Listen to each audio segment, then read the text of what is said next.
da construção.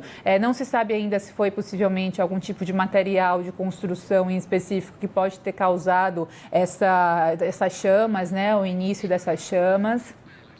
Gerardo Portela, nosso outro especialista em gerenciamento de crise, que chega por aqui. Gerardo, boa noite para você. Muito obrigada por nos ajudar a interpretar o que acontece nessa situação, né? O que a gente pode observar, visto o que temos até aqui de informação? Gerardo, essa altura chama muita atenção. Como é que os bombeiros, né, conseguem realizar um trabalho realmente eficiente com esse desafio da altura?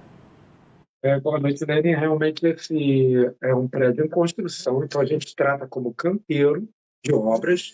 Ele não tem ainda infraestrutura de elevador, no máximo monta-carga, e agora está desenergizado, obviamente, porque não tem energia. Então, durante o incêndio é cortada a energia. Então, o que o Corpo de Bombeiros tem que fazer é analisar o que ele deve proteger nesse momento, né? Existem pessoas ali ainda. Existem funcionários trabalhando, ou funcionários que estejam dormindo, que usam o alojamento, o prédio, eles já foram retirados? Se eles já foram retirados, então a preocupação dos bombeiros é que esse incêndio não se alastre para outros imóveis ao redor ou venha a ganhar uma proporção que põe em risco a própria integridade desse imóvel em construção. A causa mais provável é que nos últimos andares, os andares mais altos, quando você constrói uma laje, ela fica a céu aberto. E você vai progredindo, construindo a próxima laje. E essa metodologia ela começa com a parte de armação de vigas metálicas. Então, você faz ali aquele, digamos assim, um esqueleto, né, de vigas, e depois você faz uma forma de madeira. Então, esse material utilizado para fazer a forma do pilar, a forma da laje, a gente conhece como madeirite. É um material que são lâminas de madeira entremeadas com cola, e essa cola é altamente combustível. Então, se você ignitar ou tiver um incêndio começando com esse tipo de material, a gente tem ali o alastrar muito rápido desse incêndio. Também acontece que você precisa armazenar uma certa quantidade dessas madeiras, porque se você precisa construir, preparar a próxima laje, pode ser que tenha sido num estoque. Além disso, quando você termina de fazer a laje e os pilares, você precisa desenformar a estrutura, você arranca esse material e deixa ele ali temporariamente estocado. Também pode ser uma causa de incêndio, considerando também que as instalações elétricas não são instalações definitivas, são provisórias, então você tem cabos elétricos, você tem quadros provisórios e tem materiais combustíveis, colas e outros materiais, você tem motores, você tem combustível. Então, tudo isso mostra um cenário onde um incêndio como esse pode acontecer e é difícil de controlar quando você tem muita madeira. Também no meio do prédio, as imagens mostram uma antepara e ela é requerida por segurança para evitar que, por exemplo, uma ferramenta, um pedaço de madeira ou um pedaço de metal caia em quem está lá embaixo durante a obra. Só que essa antepara também é de madeira e ela acabou recebendo pedaços de madeirite em chamas. E ela também pegou fogo, dando esse visual aí de chamas muito grande, difícil de controlar. Então, esse é o cenário que nós temos, graças a Deus. A gente acredita que não tenha muitas pessoas aí dentro, e os próprios bombeiros, para subir, para entrar com os recursos, sem os recursos, porque a obra ainda não está pronta. Então, eles devem aguardar de maneira prudente e controlar para que esse incêndio não passe para os outros prédios. Esse é o meu entendimento e a minha leitura do cenário pelas imagens que nós temos. Importantíssimo, Gerardo. Você traz uma informação dessa questão da madeirite, você falou de uma instalação provisória, então a gente não entende que os andares anteriores tem mais essa estrutura, né? Porque eu queria te perguntar se existe risco de colapso da estrutura pelo que a gente vê até agora. Obviamente que as informações estão sendo cada vez mais apuradas e atualizadas, mas existe risco das chamas, do calor realmente ser transferido dessa forma estrutural e tentar aí, quem sabe, prejudicar esses outros andares? Como é que a gente olha para essa questão de possível colapso?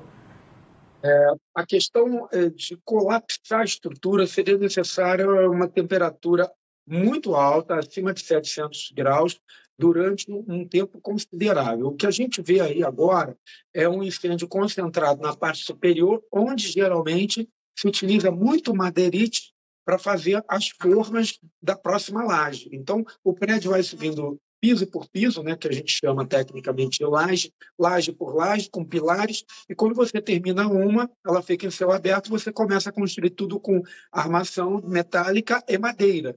Então, tem que ter madeira estocada para poder utilizar, né, essas formas, e madeira nas formas, propriamente ditas, e depois, quando desenforma, depois que faz o concreto, ainda tem a sucata da madeira. Então, provavelmente, houve um acúmulo desse material e, por isso, o incêndio deve se concentrar mais no alto, onde também tem mais oxigênio. Então, vamos torcer para essa chuva dar uma contribuição, né, porque vai resfriar rapidamente ali a parte superior e observar. É possível que haja dano estrutural? Sim, pode ser que na parte superior você tenha algum dano, se a temperatura ficar por muitas horas muito elevada, como eu disse, tem que ultrapassar aí a partir de 300, 400 graus, você já tem um certo comportamento alterado, mas não chega a romper o limite estrutural. Agora, acima de 700 graus por muito tempo, então você vai ter assim, um comprometimento dessa estrutura, mas, a meu ver, até agora, pelo que nós estamos vendo, parece que é a madeira ou algum material combustível que está queimando, e não a estrutura propriamente dita, embora o risco tem que ser gerenciado no sentido de observar a progressão desse incêndio. Se os outros andares abaixo tiverem muitos materiais estocados, pode ser que a gente tenha um risco maior. Mas, sinceramente, pelas imagens, não me parece que seja esse o cenário. Gerardo, falando nesse sentido mais amplo do gerenciamento de risco, falando dos arredores desse prédio, prédios vizinhos com habitação, a gente segue acompanhando que algumas pessoas até parecem estar se locomovendo já desse local, saindo até de carro. A gente está acompanhando ao vivo agora imagens de drone que mostram de uma maneira mais ampla, né, e mais fácil. Afonso Bezerra, a autoria dessas imagens mais próximas de drone, que nos ajudam a ter realmente essa percepção de como é que está o fogo ali dentro realmente dessa estrutura. Gerardo, como é que a gente pode olhar o impacto não só estrutural, como você comenta até agora, mas também os arredores, os prédios que são habitados, a fumaça que se alastra por ali, os moradores, enfim, qual é a sua análise a respeito? Bom, a gente está durante a noite, né? São 10 horas da noite, então é incômodo para as pessoas. Eu vi que tem um incêndio do lado de casa, mas a recomendação é que, se for possível, se retirar dos prédios mais próximos, até porque deve estar faltando energia elétrica, que é uma questão de segurança, cortar a energia elétrica da região, e tentar sair sem pânico, sem preocupações, mas para que os bombeiros possam trabalhar de uma maneira mais segura, para não inalar esses gases que muitas vezes são tóxicos e que podem, de repente, o vento pode apontar exatamente para a sua janela ou pode mudar e acabar atingindo a sua janela, você que tem crianças. Então, é mais prudente você se afastar desse local. Não que o prédio vá desabar ou que o incêndio vai passar para os demais prédios. Não, porque os bombeiros estão observando, ali você tem madeiras que podem cair, elas caem verticalmente. Então, agora, eu realmente recomendaria que, se pudesse se afastar ali do local, seria melhor. Mas acredito que não tenham pessoas ali trabalhando mais, provavelmente tinha algum vigia, alguma equipe mínima e que já foi retirada, e os bombeiros estão só acompanhando, porque esses debris, que são pedaços que estão caindo em chamas, eles são perigosos. Eles podem cair sobre algum material combustível, sobre um automóvel, sobre madeira, sobre árvores, sobre um telhado, sobre algo que possa pegar fogo, e aí sim a gente vai ter uma situação mais complicada. Então, esse cenário, a meu ver, esse é o aspecto do cenário que mais merece preocupação. São esses materiais em queda, e a possibilidade de ter muito material estocado. Seria bom se a empresa responsável, e acredito que ela esteja passando essas informações para o Corpo de Bombeiros, para que eles possam entender a magnitude que esse incêndio pode tomar. Se eles tiverem lá uma quantidade de madeirite muito grande estocado nos andares altos, tudo bem, vai queimar ali e vai ficar por ali. Agora, se você espalhou madeirite por todo o prédio, cola e outros materiais combustíveis, ou faz uma estocagem de combustível, é bom lembrar que esse prédio ainda não deve ter nem sequer, obviamente não tem uma rede de água de incêndio, obviamente não tem, tem sistemas emergenciais de obra. Então, o momento agora é de quem puder sair da região por causa da fumaça, do incômodo, sair. E os bombeiros atentar para essa questão dos debris, dos materiais que estão em quedas, o incômodo da fumaça e o calor que isso está emanando, se pode vir a quebrar vidros de prédios muito próximos, coisas desse tipo. Gerardo Portela, você continua aqui comigo, por favor. Está chegando também meu colega Israel Goldenstein, que tem, além de informações, também conhecimento sobre a área, né, Israel? Boa noite para você, bem-vindo. Tudo bem, Lene? Boa noite para você, boa noite para quem nos acompanha nesse momento. Cobertura especial desse incêndio de grandes proporções que acontece no bairro da Madalena, bairro da Torre. É a junção entre duas principais potências comerciais ali da região da Grande Recife, né? Fica bem perto da Praia de Pina, Praia de Boa Viagem, também nas imediações, passando o rio, o afluente que corta a cidade, também o Braço de Mar, tem ali a região do Parque da Jaqueira. A primeira informação foi de que já apurei junto à Defesa Civil e também ao Corpo de Bombeiros da capital pernambucana, de que 4 viaturas inicialmente estavam fazendo ali o trabalho de rescaldo por conta desse incidente, mas já temos mais de 15 viaturas de combate às chamas, além de caminhões técnicos para fazer o isolamento tático da área. Nesse momento, a Defesa Civil também da capital pernambucana e que responde ao estado de Pernambuco fazem uma interdição de edifícios e também de locais ao lado da Rua da Torre, ou seja, para saber se as chamas consumiram também outras edificações, se consumiram também outros locais. O que temos de notícia nesse momento é que pelo menos 2 empreendimentos, 2 edificações que ficam ao lado da direita e da esquerda, que ficam ao circular, né, a esse edifício, já foram interditados preventivamente e as pessoas foram retiradas do local. Uma última informação, temos pelo menos 30 militares do Corpo de Bombeiros e 15 agentes da Defesa Civil por lá. Eu confirmei há pouco uma última informação de que parte da estrutura do edifício estava cedendo e deve ser gradativamente por conta da proporção das chamas, como você vê nas imagens na tela do Band News TV. Eu conversei há pouco com uma fonte direto da capital pernambucana, dizendo que o isolamento da área está em pelo menos 5 e 8 quilômetros, ou seja, para quem mora na capital Recife, já desde o Parque da Jaqueira, já perto de Boa Viagem, não dá para passar por conta do trabalho dos homens do Corpo de Bombeiros e também por conta do trabalho de atuação da Defesa Civil. Como a gente sabe, o prefeito João Campos, que é o chefe do Executivo Municipal de Recife, acionou o COP, que é o Centro de Operações Integrado, lá da capital pernambucana, dizendo que dará toda a assistência necessária para a população. Nesse momento, as informações são essas, aliás, as últimas informações direto do Recife. Inclusive, chega um último destaque, que a região de Afogados, que fica na capital pernambucana, perto de Madalena, onde acontece, fica bem na divisa entre Madalena e também o bairro Torre. A região de Afogados também está sendo isolada nesse momento para evitar que as pessoas vão até o local. As imagens são impressionantes, olha só, o topo da edificação consumido pelas labaredas, pelas chamas. Lene. São 10 horas, 30 minutos da noite desta quinta-feira. Israel, muitíssimo importante as informações que você traz e atualiza aqui para quem nos assiste. Olha, Israel Goldenstein, Gerardo Portela, vou pedir que vocês continuem aqui comigo nessa edição da noite de hoje. A gente faz agora um rápido intervalo, mas na volta seguiremos nessa cobertura especial aqui na tela do Band News. Já já.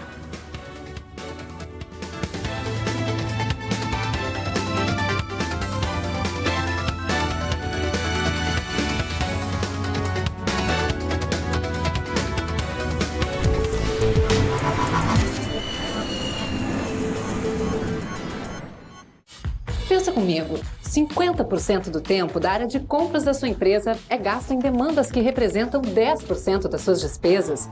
Faz sentido isso?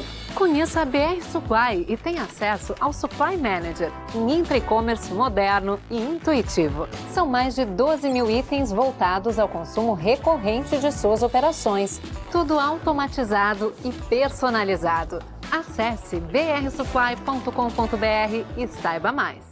Você sabia que o Brasil nunca registrou casos da gripe aviária em humanos? As medidas adotadas por aqui são essenciais para o controle da doença, que atualmente cresce no mundo. O trabalho do Serviço Veterinário Oficial, com a vigilância e a detecção precoce da doença, ajuda a monitorar e a saber quais subtipos estão em circulação. Garante ainda a implementação de ações de resposta mais rápidas. A gripe aviária é transmitida para outros animais por aves silvestres que atravessam o país e chegam principalmente pelo litoral durante seu período migratório. Então, se você for à praia neste verão, alguns cuidados são importantes. Não alimente animais silvestres e, ao se deparar com aves ou animais marinhos doentes ou mortos, acione o Serviço Veterinário Oficial da sua região. O serviço adequado para atender a esse tipo de ocorrência. Agora que você já sabe, faça a sua parte. Acesse gov.br/gripe aviária para saber mais. Se estiver na praia e encontrar animais doentes ou mortos,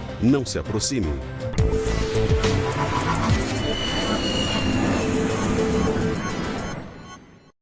Band News, edição da noite de volta. A gente segue acompanhando o incêndio de grandes proporções que atinge um edifício em construção em Recife. Começou por volta ali das 20h05, o acionamento ao Corpo de Bombeiros. E seguimos acompanhando porque as chamas chamavam muita atenção. Ainda continuam chamando, 2 focos significativos ali de luz de incêndio que a gente segue acompanhando nessa estrutura de 28 andares. Comigo seguem Israel Conenstein, também Gerardo Portela. É que a gente segue acompanhando, né, Israel? Você trouxe últimas informações antes de irmos para o intervalo e seguimos ainda nessa cobertura. Exatamente, Lene, tem uma nota oficial agora chegando da governadora do estado de Pernambuco, Raquel Lira, trazendo informações sobre o incêndio no bairro da Torre, né? Mais uma nota oficial. O secretário de Defesa Social, Alessandro, está coordenando a operação no local, junto aos comandantes do Corpo de Bombeiros e também da Defesa Civil do estado de Pernambuco. Então, Defesa Civil do estado de Pernambuco e Defesa Civil também da capital pernambucana, da cidade de Recife. Gerardo, já gostaria de fazer uma pergunta para o senhor em relação ao dano estrutural, né? A Lene comentou agora há pouco com o senhor aqui na tela do Band News TV, mas e aí, como é que fica a situação das edificações ao lado desse edifício que está em chamas, né? A gente já vê que há uma possibilidade de desmoronamento não só desse primeiro prédio que está pegando fogo, ou pode se alastrar chamas e aí ter um dano estrutural também para outras edificações, casas, prédios comerciais ou até mesmo outras residências no entorno, num raio de 200 a 400 metros, Gerardo? O risco agora maior é que por pedaços maiores, né, debris maiores, porções maiores dessas formas ou desses materiais que em chamas caiam sobre residências, sobre outras edificações. Então, esse é o maior perigo, porque muitas vezes de longe parece que é alguma coisa leve que está caindo, mas são estruturas, formas de madeira, e algumas têm ainda pedaços de metal que às vezes não estão ainda solidárias com a estrutura em construção. Então, o risco maior são esses materiais em queda. A gente observa nas imagens que, na proximidade do prédio, no térreo, você já tem focos de incêndio típicos de materiais que se desprenderam lá de cima em chamas e pela quantidade, né, e ser um material, por exemplo, se for o madeirite, ele acaba mantendo a chama porque ele tem dentro dele, nas interfaces, são várias camadas de madeira prensadas e que tem cola. E é uma cola que, dependendo do tipo de material do madeirite, é uma cola altamente inflamável, difícil de você evitar que esse fogo seja mantido e sustentado. Ele precisa consumir esse material inflamável para que ele termine. Então, a preocupação maior é com a queda desses materiais. Com relação ao prédio, pelo porte do prédio, se ele está sendo construído dentro das normas técnicas de engenharia, dificilmente nós vamos atingir o prédio todo a ponto dele sofrer um dano estrutural capaz dele colapsar por completo. Eu acho essa possibilidade muito difícil, exceto se estiver ocorrendo uma propagação interna que nós não estamos conseguindo ver aí pelas imagens. Isso me parece crível no momento. Pelo que a gente entende, a parte de cima, que é onde tem mais oxigênio e provavelmente tem mais madeirite, mais madeira, mais materiais inflamáveis, ela está pegando fogo e se consumindo, até que esses materiais definitivamente sejam consumidos. E, à medida que há queima, você vai tendo desprendimento de algumas partes. Imagine, o prédio está sendo construído, então você tem materiais ali, tem uma laje toda de madeira, uma forma de madeira para fazer uma laje, muitas vezes assim acontece, e cai um pedaço, e no meio do caminho ainda tem aquelas anteparas de madeira que ficam alguns andares abaixo, para evitar que materiais, pregos, ferramentas, pedaços de tubulação caiam em alguém que esteja passando embaixo. E nessa hora, nesse momento, essa antepara ela está contendo materiais em chama. E se ela for também uma antepara de madeira, ela pega fogo e cai essa estrutura maior em chamas. Então, esse é o cenário que nós estamos vendo hoje e nesse momento, e acredito que os bombeiros estejam preocupados com as instalações nas proximidades. Me parece que o prédio também é centro de terreno, Israel, e isso ajuda bastante, porque aí você tem canteiro ao redor, tá? Mas é preciso ter mais informações ali do local dos bombeiros para a gente realmente ficar mais tranquilos. Agora, Gerardo, quando a gente olha para esse caso, como ele pode servir de exemplo para medidas mais firmes em termos de normas regulamentadoras, né, as NRs chamadas, conhecidas dentro desse sistema de construção? Quando a gente olha para um prédio já habitado, a gente tem N riscos, né? Fiação, móveis, realmente uma vida ativa ali dentro. Nesse caso, em construção, chama atenção para você de alguma maneira, como esse exemplo traz formas a gente observar de como não agir ou de como se precaver mais para evitar situações semelhantes? Certeza. Aqueles que trabalham numa obra de construção civil, eles precisam priorizar a segurança em suas atividades, porque é uma atividade de risco. Você tem movimentação de cargas elevadas, trabalho em altura, uma diversidade de materiais, e você não conta com a infraestrutura de uma instalação pronta, você está construindo. Então, existem regras rígidas, as GNRs precisam ser cumpridas, as normas regulamentadoras do Ministério do Trabalho, até para a segurança dos operários, né, dos trabalhadores. São diversos tipos de trabalhadores, você tem pedreiro, você tem armador, você tem bombeiro hidráulico, mecânico montador, uma série de profissionais, carpinteiros, todos eles têm suas regras de proteção. E você precisa ter recursos de combate a incêndio, porque mesmo o prédio em construção, você pode ter problemas de incêndio. Então, você precisa ter cilindros, alguns deles não são como os cilindros que a gente tem na residência pronta, são maiores, sobre rodas, com CO2 ou com outros produtos de pó químico e outros produtos para fazer o combate ao incêndio. Mas num prédio que está vazio, provavelmente não tem nem combatente, nem brigada para fazer o primeiro combate. A pergunta que se deve fazer e que os investigadores devem buscar a resposta é como começou esse incêndio, se alguém deixou ali alguma situação, algum equipamento energizado, algum equipamento aquecido próximo ao material inflamável, ou se houve uma queda de algo externo, de origem externa, como, por exemplo, vamos supor, um balão ou alguma outra fonte que possa ter ignitado um material mal armazenado a céu aberto. Então, são essas questões que servirão de lições para que isso não se repita. A gente sabe que são muitos prédios sendo construídos e não há necessidade, a gente vê que é possível construir sem haver incêndio, sem haver acidentes tão graves como esses. Então, a gente acredita que uma investigação vai ser muito útil para que se identifique o problema e se faça aí uma divulgação de abrangência para as demais obras que nós estamos tendo, não só em Recife, mas em todo o país. Caso corra o risco de desabamento já por conta desse incêndio. A gente teve um caso muito parecido, Gerardo, há pelo menos um ano e meio, no centro da cidade de São Paulo, foi na região da 25 de março, que era um prédio que acumulava alguns pontos ali de mercadorias, no centro considerado mais comercial do nosso país e da América Latina também. Só que o fogo ele consumiu a parte integral do edifício. A gente está vendo aí que é só o topo, né, do edifício. A gente está vendo que está tendo o topo aí com muitas chamas.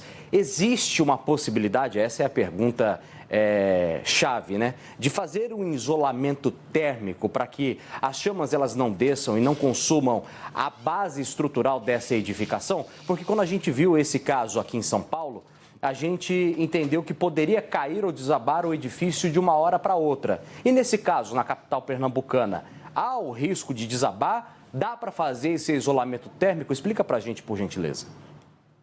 Bom, Israel, eu acompanhei esse caso de São Paulo ao vivo, inclusive.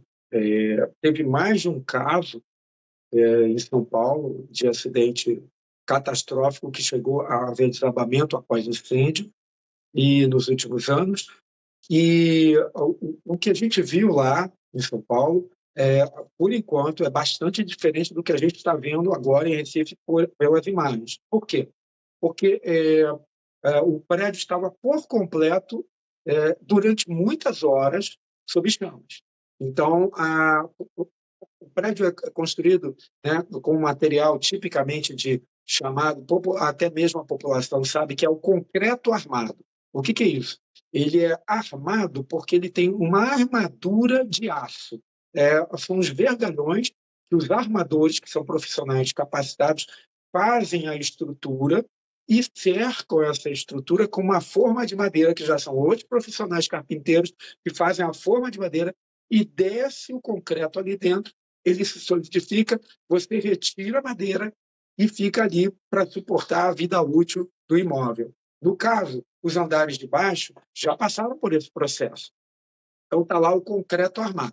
O concreto armado ele resiste bem a temperaturas até 300, 400 graus. A partir daí ele já começa a sofrer algumas perdas de propriedades mecânicas, de resistência, mas nada de colapsar. Agora, se ele chegar a 700 graus centígrados, o material perde completamente, a parte metálica perde completamente a sua capacidade de resistir aos esforços para os quais eles foram projetados. Então, imagine um prédio inteiro passando por essa situação.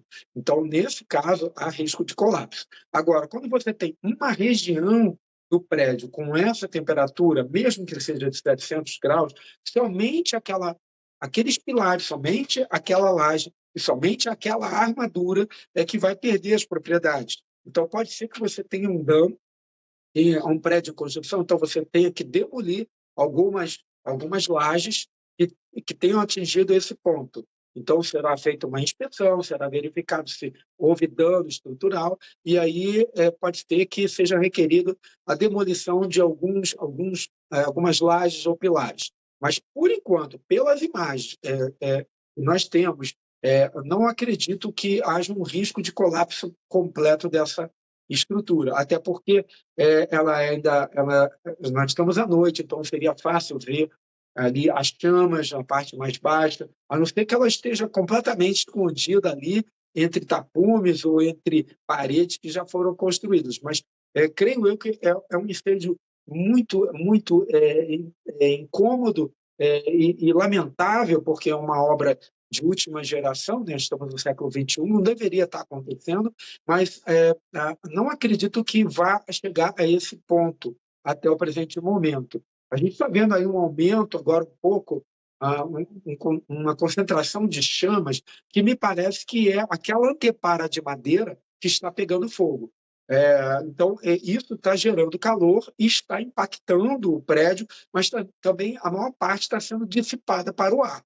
Então, lá no topo do prédio, por exemplo, eles prepararam uma laje, então eles têm todo um assoalho de madeirite. Isso é apenas uma imaginação, porque nós não sabemos como está lá. Mas, normalmente, o último andar está sendo preparado para uma queda de concreto, para jogar o concreto, e para isso a forma é toda de madeirite. Então, provavelmente, se isso aconteceu, se é madeirite, nós estamos vendo o consumo desse madeirite, que não é pouco, e vai demorar um pouco a chegar até o fim. Deixa eu agradecer a vice-governadora do estado de Pernambuco, Priscila Krause, que está respondendo prontamente aqui o nosso WhatsApp do Grupo Bandeirantes de Comunicação. É o seguinte, ela já está dizendo que todas as forças operativas, através do Corpo de Bombeiros, Polícia Militar e Defesa Civil, estão no bairro da Torre e também no bairro Madalena. Lá no Recife, o objetivo é a garantia da vida da população. Ela segue acompanhando os desdobramentos. E eu já estou em contato direto também com Alessandro Carvalho, secretário da Defesa Social. Lene, contigo. A gente segue acompanhando, obrigada, Israel. E a gente segue junto aqui, realmente atualizando para quem nos assiste essas informações de autoridades. Há pouco também a gente trouxe informação do prefeito, João Campos, já também sinalizando essa mobilização, né, das forças de operação, Corpo de Bombeiros, Defesa Civil. Ou seja, a gente tem realmente já um trabalho que sempre é incansável dos bombeiros nessa atuação. Imagens são mais recentes que a gente consegue te mostrar neste momento, que são essas.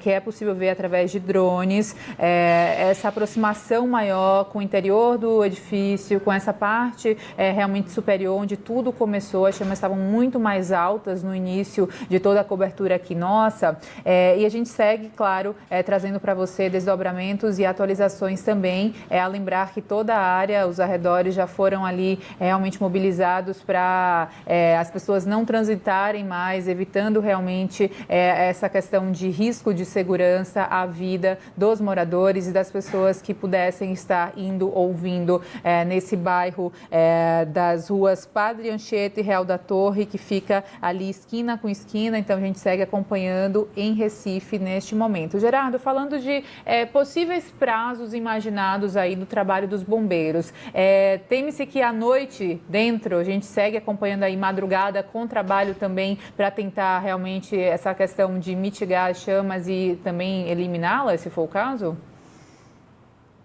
Sim, com certeza esse trabalho vai se prolongar aí por algumas semanas. No meu entendimento, essa obra vai sofrer um atraso no cronograma, obviamente, e pode recuperar lá na frente, mas ela tem que passar por um questionamento quanto às suas estratégias de segurança.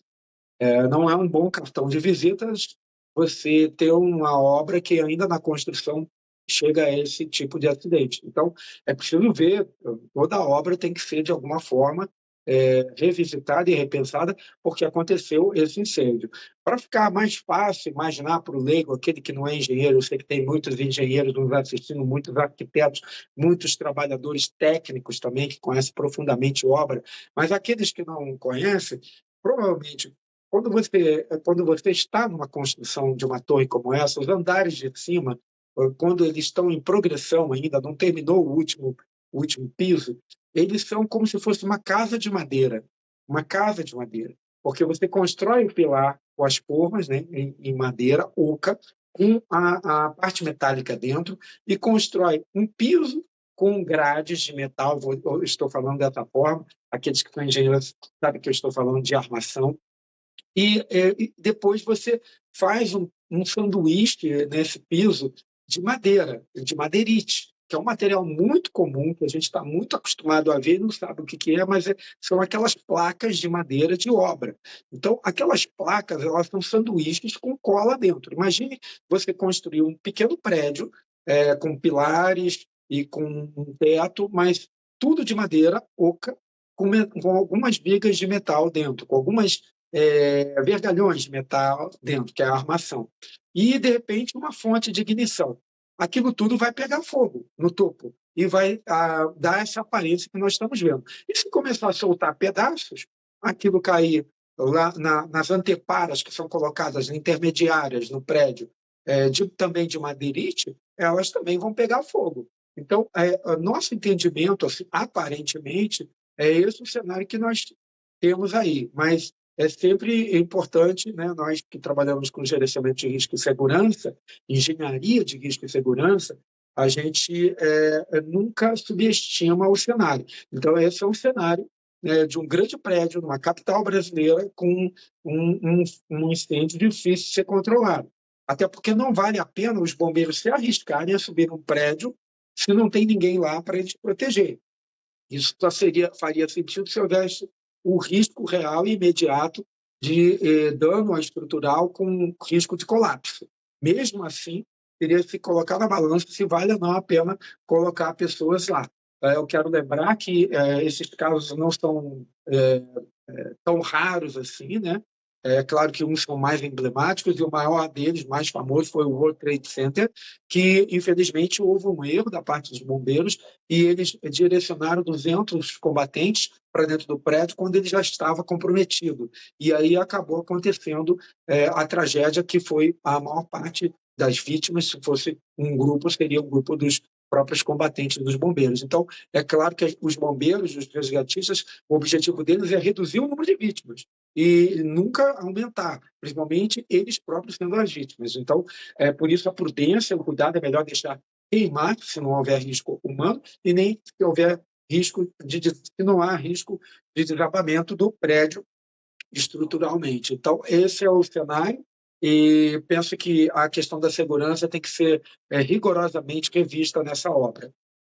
Gerardo Portela, muitíssimo obrigada por suas contribuições, nos ajudando aqui a entender do ponto de vista de gerenciamento de risco, realmente as causas possíveis e também, né, todo o trabalho ainda que será feito e, obviamente, o controle de entender as principais consequências desse acontecimento no Recife nessa noite de hoje. Obrigada, Gerardo. Ótima noite para você e boa Páscoa.